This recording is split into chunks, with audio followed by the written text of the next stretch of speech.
Hey, I'm Bo. This is Wilson. We are Malignant Altar, and you're experiencing Poppitt's Corner.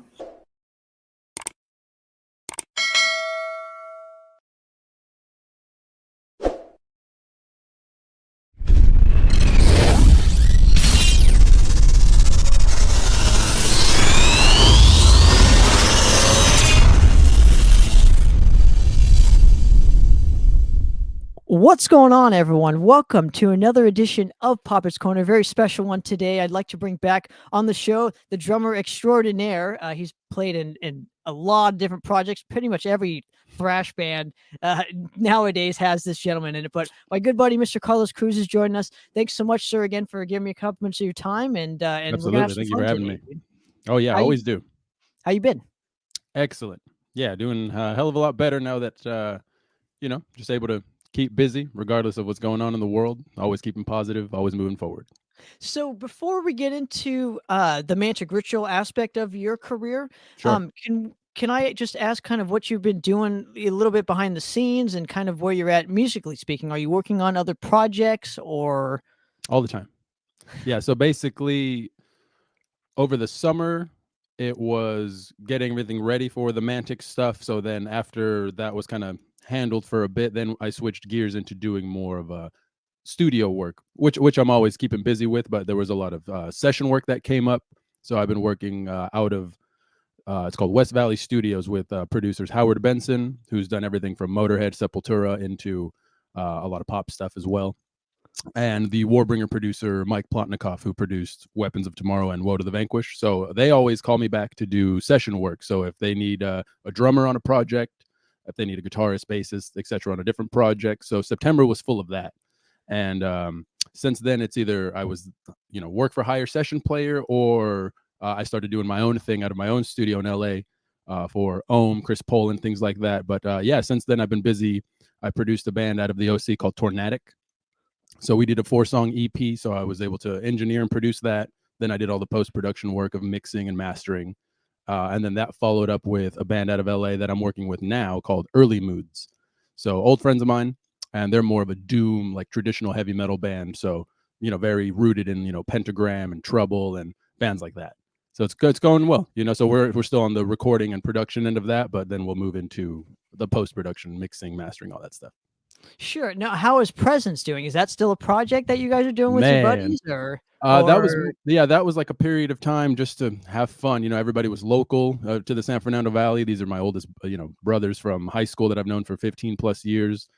So unfortunately, it hasn't been active. I mean, the music's there, but now that I'm getting a hell of a lot more comfortable with the studio environment, I definitely want to make a record. I mean, there's like a 4-song demo from back in the day, a live demo as well. That was a lot of fun. But it's great music. It's instrumental, but we played a few shows, and out of the few shows, everybody was like, yeah, you guys are like an evil Pink Floyd. And I was like, that's really cool, actually.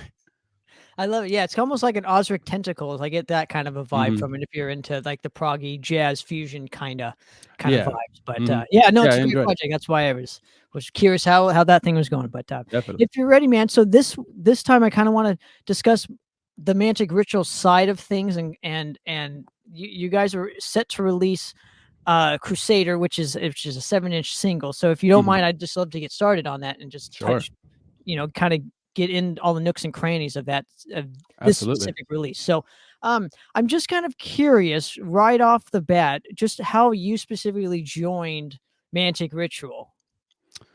So this dates back to when the band first came out to LA in like 2006, to play the whiskey with all of our peers, Fueled by Fire, Merciless Death, and all that scene. So what ended up happening was, we would run into each other just mutually on the street, play gigs together, and it led up to a point in time when I was working with Warbringer, where we were mid-tour, and this is the first time where we were going to have a lineup change when I was in the band. So this is right off of Worlds Torn Asunder, which is 10 years old now. So we were just going into 2012, and Adam Carroll decided to step down because he had a couple serious family matters that needed to, be tended to.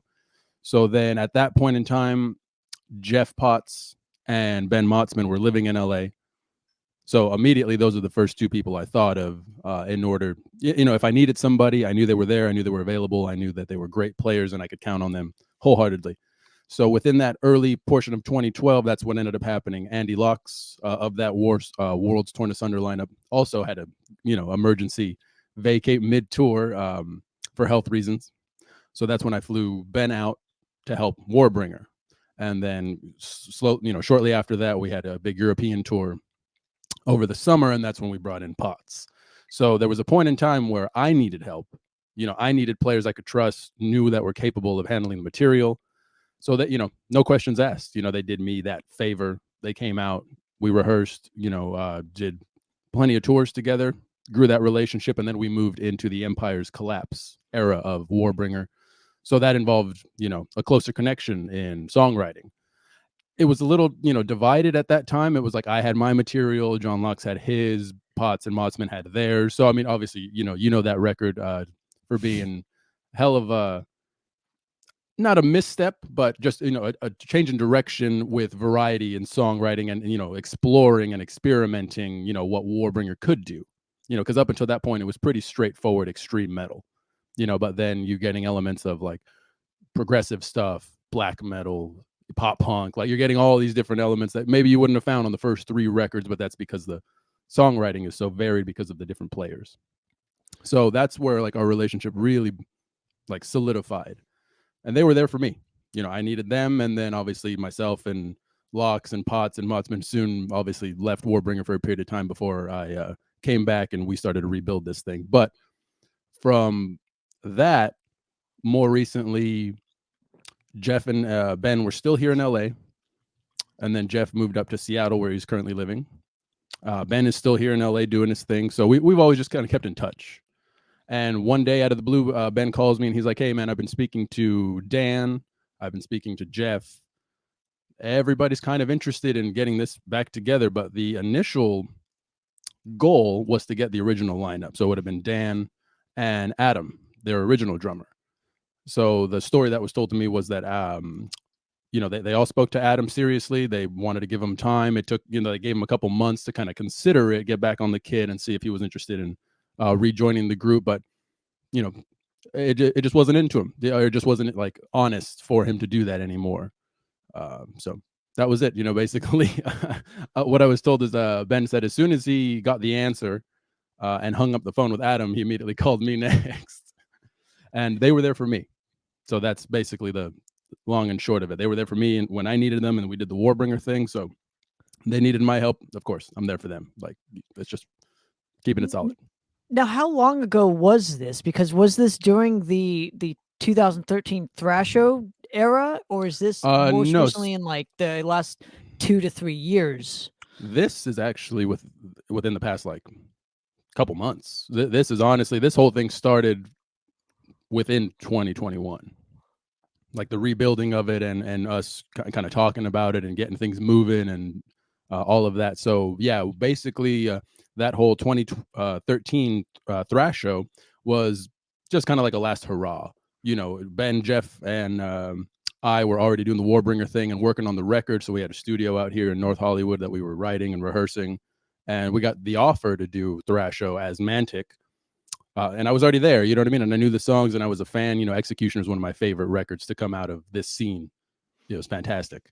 And that was it. It was just a one-off kind of sign off, and it's been 8+ years since that show. But yeah, I mean, it was something that everybody, I guess, missed, wanted to do. So now it's a bit more of a lax situation where, I mean, everybody has their careers outside of music, or what have you, relationships, marriages, things of that sort. So they're we're pretty much taking it with the mindset of like, this is a passion, you know what I mean? And we'll do what we can to record new music, but anything more serious than that is kind of in the works. But definitely new music was always the goal.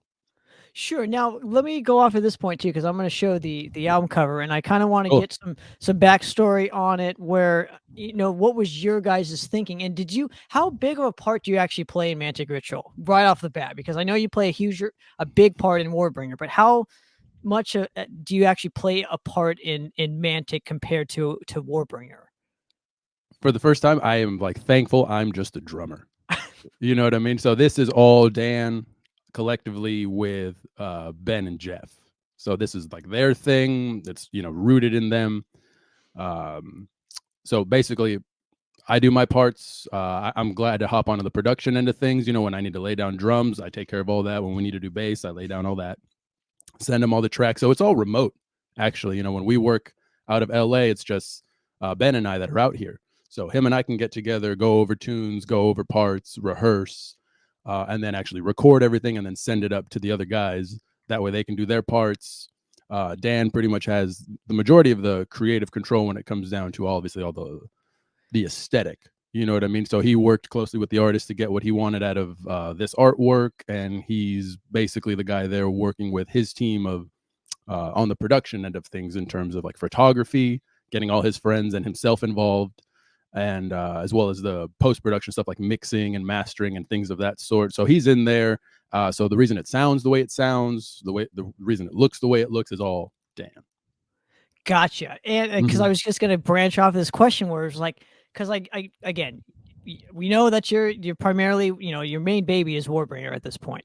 Sure. But being in a I wouldn't say Mantic sounds like Warbringer, but the differentiates. I mean, there's a similar style. So I was just kind of always curious how you separate the writing styles with Mantic and Warbringer to where they're not going to sound the same.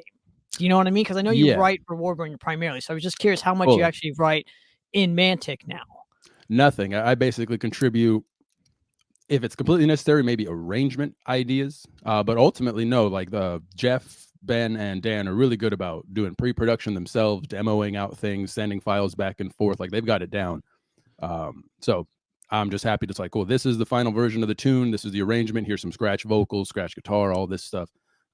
Click tracks. Like they're really meticulous with all of their pre-production work. So basically they send me the songs, I lay them down, I send them back, and that's kind of the long and short of it. So really I'll always do like a pre-pro, like raw drum take, send it back to them, get their input, you know what I mean, on the performance of the drums, and then we'll talk about that and dissect that, and then I'll go in and lay down the tracks for real. So basically, I don't touch any of the composition and riff writing or anything like that. I'm happy to just be the drummer for once.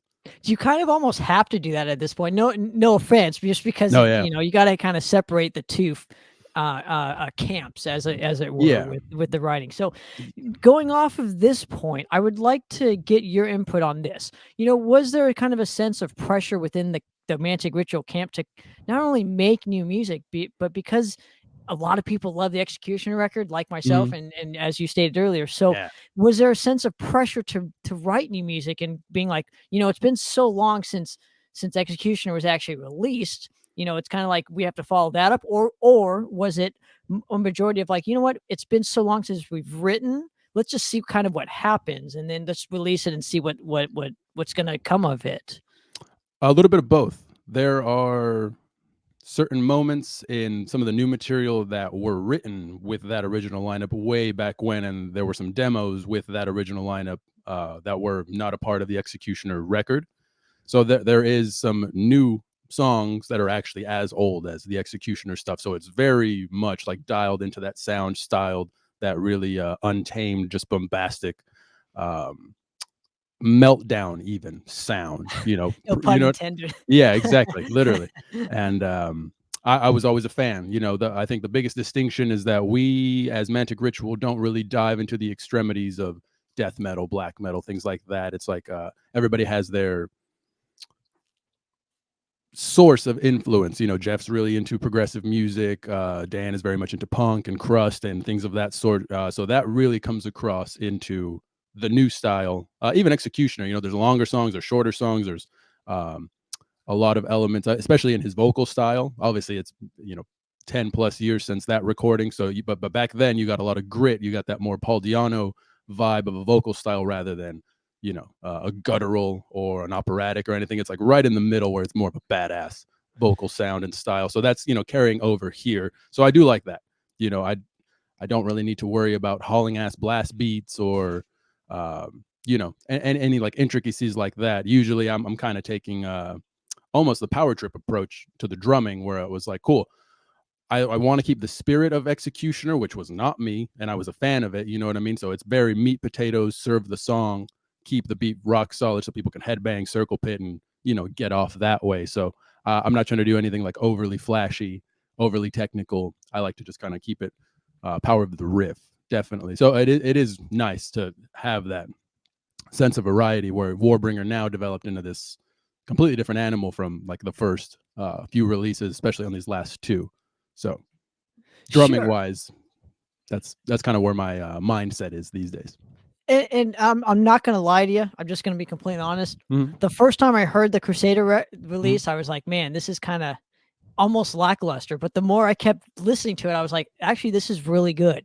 Cool. Maybe just Cool. because I was like trying to compare it to like That's the 15 immediate years ago, right? Mhm. Like Everybody expects, to sound So- a certain way and the so- riffs to sound a certain way. And yeah, I mean, Executioner has this youth and this fucking. Well, not only that, but the production side of things on that record is sure. fucking huge just because it's so Yeah. loud. It's a very loud mix. So Yeah. this one was not as loud, and Dan's Mhm. vocals are kind of pushed back into the mix more. Fully. So I would kind of like to know how you guys recorded this and where it actually was recorded. It was all done remote. So when it came down to the raw tracks, Ben and I got together and rehearsed everything, worked out all our parts, and that's kind of the beauty of it, where him and I can go old school, almost garage, if you will, where it's like, okay, well, we have the click track and we have the scratch vocal and the scratch guitar riff. So now, I'll take us to my studio out in LA and get us on headphones, and I've got one or two of my boys in the control room queuing everything up for us, and we'll jam it. And we'll record it and we'll listen back and go, oh, what do you think about this fill here? What do you think about this bass line here? What's working in this gap? What's not? We can get pretty meticulous, like, oh, what about the hi-hat here? Should it be open? Should it be closed? Should I jump to the ride there? Like things like that. It's really cool to just work it out in the moment rather than like tab everything out or program all the drums there. If there's programmed drums, it's the other guys doing it just to get a sense of what the beat should be. And we'll collab on that as well. But the drums were all done here in LA. The bass was all done here in LA by myself and some of my buddies from Presence, actually. So the guitarist Mauricio and the drummer of Presence, Christian, are my brothers, and they've audio heads for sure. You know what I mean? And they still work in the field and do their thing. So they've always been there to help me accomplish whatever work I need to get done. So it's been badass. So I have them, and they're credited on the back of the 7-inch as the engineers for the bass and the drums as well. So we'll do that here, send everything out to Dan and Jeff, and then they'll take care of their parts.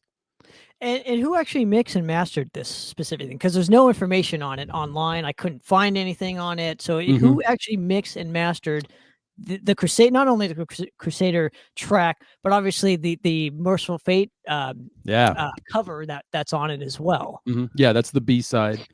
So once everything was recorded, Dan pretty much took it from there, and he wanted to get his people involved. So he's still out in the Pittsburgh area where he lives and works and does his thing. So he had a good friend of his by the name of Nate as the mix engineer. So I know for a fact that Nate's forte isn't necessarily heavy metal, speed metal, thrash, or anything like that, but he's got a great studio, and it was intentional. Like at first, I was taken aback by the production of this. I was like, well, Executioner is pretty dry, pretty upfront. It sounds very powerful. It sounds very wide and in your face, especially the louder you turn it.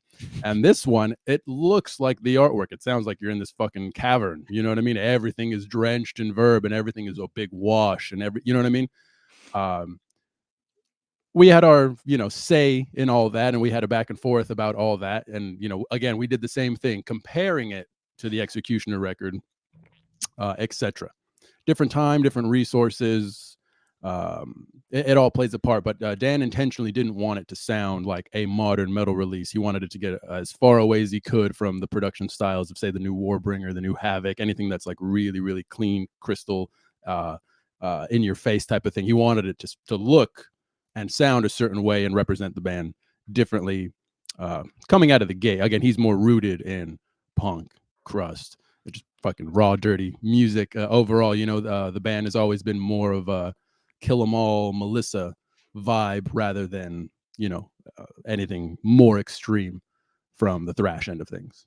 I think the two releases that you just literally just said were this is literally the perfect combination of Kill 'Em All and Melissa, right? That was always the goal, like mentally, like if you wanted to talk, the core influences of Mantic, it was, Kill 'Em All, Bonded by Blood, Melissa, the records like that's definitely like where it stirs up like So the best. in that aspect, I would say that you guys hit it right on the money. Cool. Because it literally kind of sounds, it has that kind of vibe to it. So Mhm. again, I'm gonna love this release probably even more. Probably after this interview, I'll go back and Yeah, listen to it 100 more same. times. And So it did take the other three of us a while to like really have it click. But once we heard the Merciful Fate cover, first of all, we were all like, "Really? You really want to try to cover Fate? Like, who's gonna sing it?" And then we heard the vocals on it. I don't know if you've heard that yet. yes, of course. Okay, Yeah, cool. yeah, yeah. Mhm. Yeah, dude, I But couldn't believe it was Dan. I was like, who the exactly. fuck is singing That's this? what I'm saying. Like he did such a good job on it. We were like, wow, okay, so this sound style production really fits this cover. I don't know how well that would translate to the original material, but we gave it a chance, and I think it all suits. But yeah, that cover I think was done really well, and that's one of my favorite things that I've been on, like recorded wise, even though it's a cover and a tribute. But yeah, super badass. Well, I think the overall vibe of this is really like I said, it took me a couple times to listen. I'm just being honest here No, that's because fine. Please. I We have did to the be an same. honest journalist. That's right. So it's like, but after I kept listening to it, and like honestly, dude, I burned the CD with the new Fueled by Fire tracks and Ooh. you guys are both signed to M3 Audio, so I wanted Mhm. to kind of bring me back to my youth when I was listening to, Fueled by Fire and Mantic Mhm. Ritual and the Warbringers and whatnot. Yeah. And I just burned a CD and I'm like, I'm going to listen to all of this and see if it translates well. And it actually kind of did. It actually almost sounded like the same record, except Okay. with Dan's vocals on the Crusader tracks or whatever. So it was just really Yeah. cool to see, like, you and them specifically have kind of, I wouldn't say a step down by any means of the imagination, but it's almost like you guys are two of the bands that are doing it better than ever in your Thanks. respective careers. You know what I mean? Sure. So it's kind It's of been a really, while, so new is always exciting. Like when Fueled by Fire, just to go on a little tangent here, that's related to me specifically. When Fueled by Fire reached out to me and asked me about my if I was doing any mixing or any post production work, because they had recorded their 4-song EP. They had plans to release it the way that they're doing it now, but they just weren't happy with where it was going, to the point where they were like, we're probably going to trash this or like put it aside. But I took some time and mixed one song. I sent it back, and then they were blown away, and basically said that I was able to bring it new life. So they were really excited. So we kept working on it, and obviously their references were things like that. We're talking early Exodus, Violence, or a source band for them. But they were also giving me, some of the newer bands that have a certain style and production: Plague Years, Power Trip, Red Death, things like that. So again, reverb, reverb and delay on the vocals is a very big thing. So we went that route, and then obviously you hear it in the Mantic Ritual thing as well. sure. I'm just saying it all translated well, and I actually forgot that Cool. that you mixed the Fueled by Fire. So that was just circumstantial questions right there, Yeah. right? No, it's But all right. so I'm just kind of curious, why now for Mantic Ritual? Why was now the right time for Mantic Ritual to get back after all these years? Because you guys could have come back in like the 2013 era, but I know you were also busy with, and it's my personal favorite Warbringer record always. Right I on. always, it is what it is. But I think Awesome. Empire's Collapse is my personal favorite. So Sick. I know you guys were working really hard on that specific release. Was that the reason why Mantic never kind of got off the grounds? It was just that one show and that was it?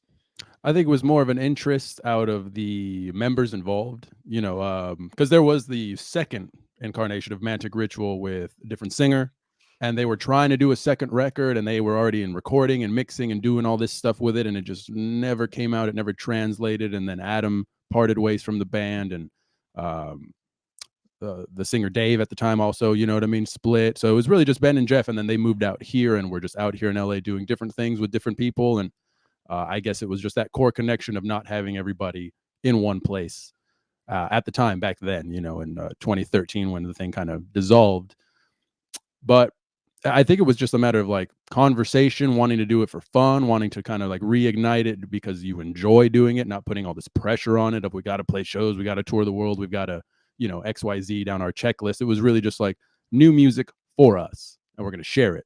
So initially it was all going to be DIY. but then I reached out to my manager, who is the president of M Theory Audio, and I was like, hey, this is reforming, just so you know, I'm a part of it.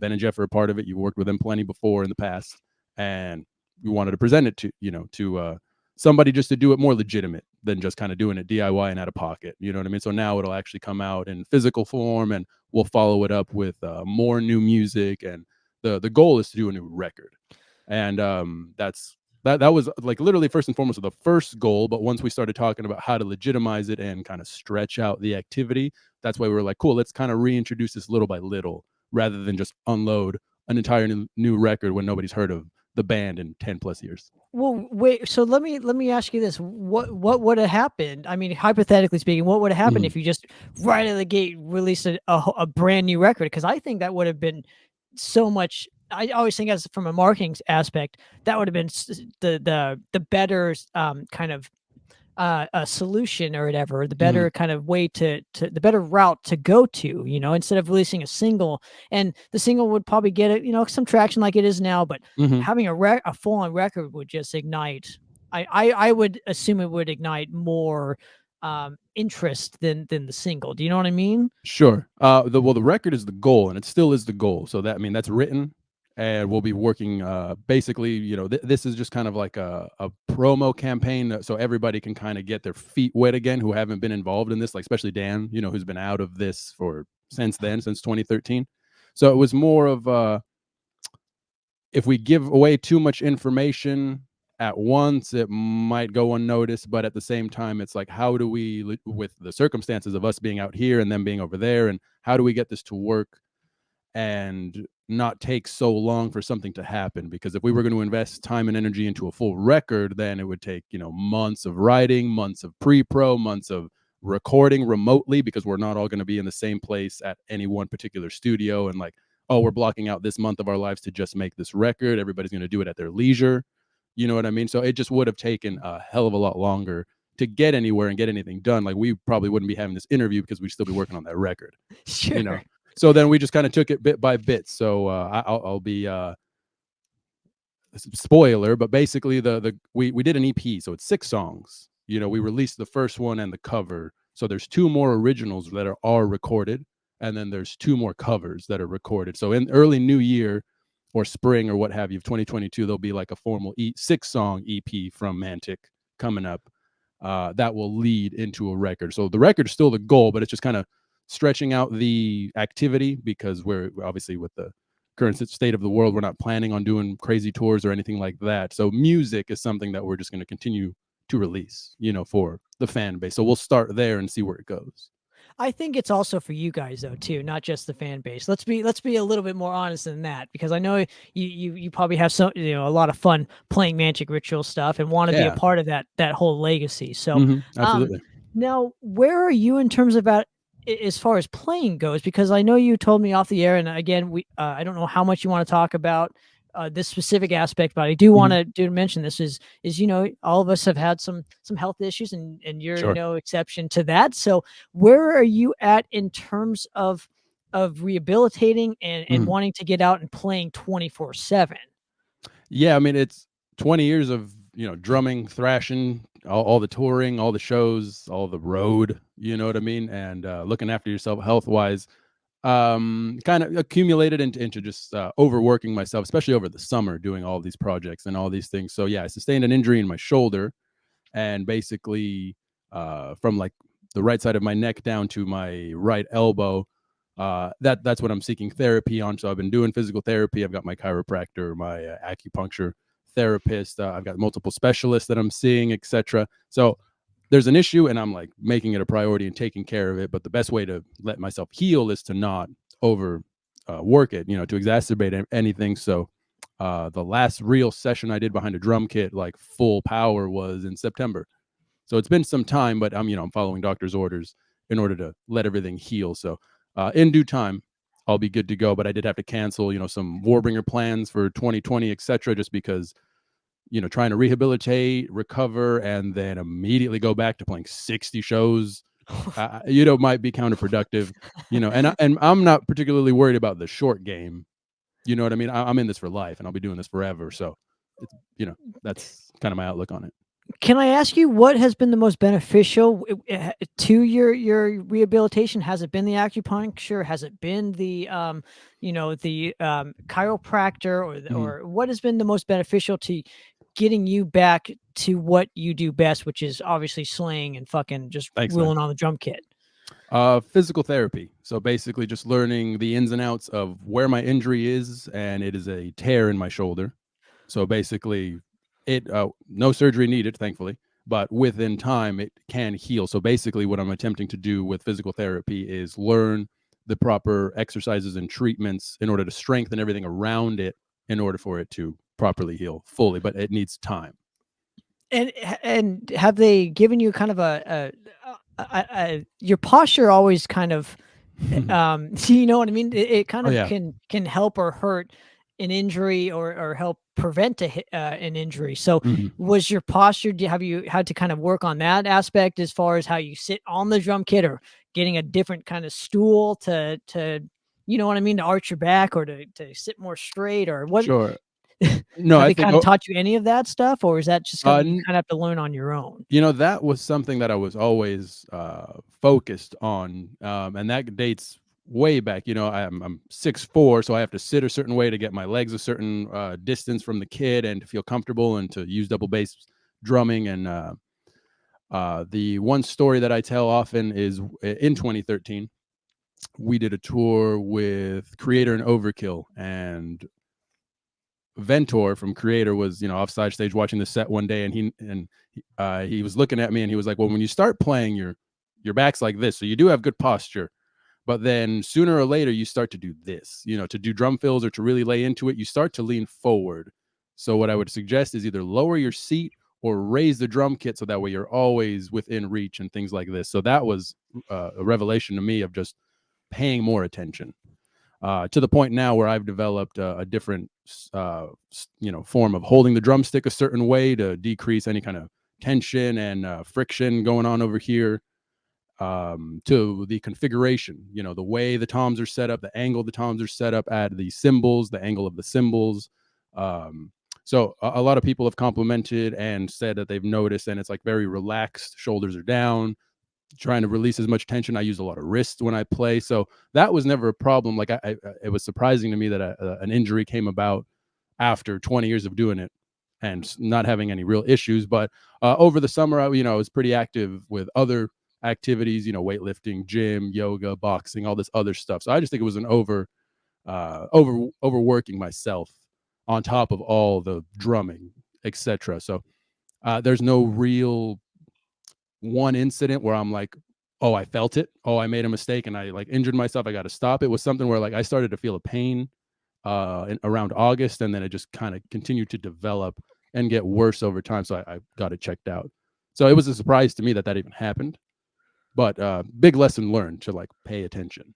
You know what I mean? And I do, because yeah, I'm going through it. I'm going through it right now. So it's tendonitis, or what do you feel? so I've been dealing with it for like almost a year now. So it's just it's a form of tendonitis, but like Mm, it's a matter of me stretching more. good, Honestly, I'm good. finding that like I'm doing more stretching exercises, just and it's been helping me out. So I was just curious, kind of, Yeah, your specific thing is relatable sure, definitely to what I'm going through. But sure. lastly here, I want to thank you very much again for giving me a few minutes of Oh your no, time by to all do means, this with me, and as hopefully we long can as you do want to this. go, I'm here. We hopefully we can do this more and more and more, and help promote anything you guys have coming up, just because Thank you. obviously we're friends, but I'm a huge fan of pretty Likewise. much a lot of stuff that you've done. And obviously you're wearing your Necro Sound t-shirt, another great project that you've done. But where's the best place to support Mantic Ritual specifically? And then obviously I'll get the Warbringer and all those links, but For sure. specifically for this interview, I wanted to Mm, concentrate more on the Mantic Ritual side of things. But definitely. where's the best place to kind of support Mantic Ritual? Do you like sending you guys through the label to kind of give it more credibility, where it's like, oh yeah, we can sell more stuff? So so where can people find this 7-inch single that's coming out within the next few weeks? Yeah, so the direct way to reach everybody is everybody that handles that thing. Again, I'm just a drummer, so it's it's a weight off of my shoulders not to deal with all that stuff. I let those guys deal with it. So the three of them contribute to the Instagram and are doing the post and are reaching out and responding to messages. So the Instagram and the band's Bandcamp are like the direct sources for information and getting, even if you wanted original copies of the Meltdown Executioner, I know Dan still has a bunch of that, and he's like selling those and T-shirts and things like that on the Bandcamp. So as well as the new stuff and the continuously new stuff that will be released in the future. The Bandcamp would be like the primary source for all of that, and then the content stuff would be on the band's Instagram. And then obviously M Theory Audio. We should mention them because it's no, by all means. I mean, I've been working with Marco basically the entire professional career that I've had since like 06, 07, back from the Hexen days, and him helping us out and doing that thing, and obviously translating into Warbringer and everything else under the sun, the Ex Mortis stuff, the Skeletal Remains stuff, all these bands that he did end up signing, Fuel by Fire, Mantic, doing the Hexen reissues. He's been a godsend, but him and I just have a great working relationship where we set a goal, we get it done, we put it out. That's the best way, man. And I think it's almost, again, you're almost making me feel old, because I'm like, oh yeah, our records are like 10 plus years old now. Oh, yeah. It's like, mm-hmm. But hopefully the next generation of metal bands can do obviously what we've been doing, and mm-hmm. hopefully we can strive to inspire the next generation as all the bands that inspired us did. So absolutely. Carlos, I want to thank you very much again for giving me a few minutes of your time to help me promote this killer new single, Crusader, which comes out within the next few weeks here. You can get it on M Theory Audio. I think it's mtheoryaudio.com or manticritualthrash.bandcamp.com. I know those are two places where obviously you can get it. And Carlos, thanks so much, man. Really appreciate it. Absolutely. Anytime, Tanner. No, it's always a joy being on this Poppitt's Corner. I appreciate it. Well, for another episode, guys, we're out. Cheers.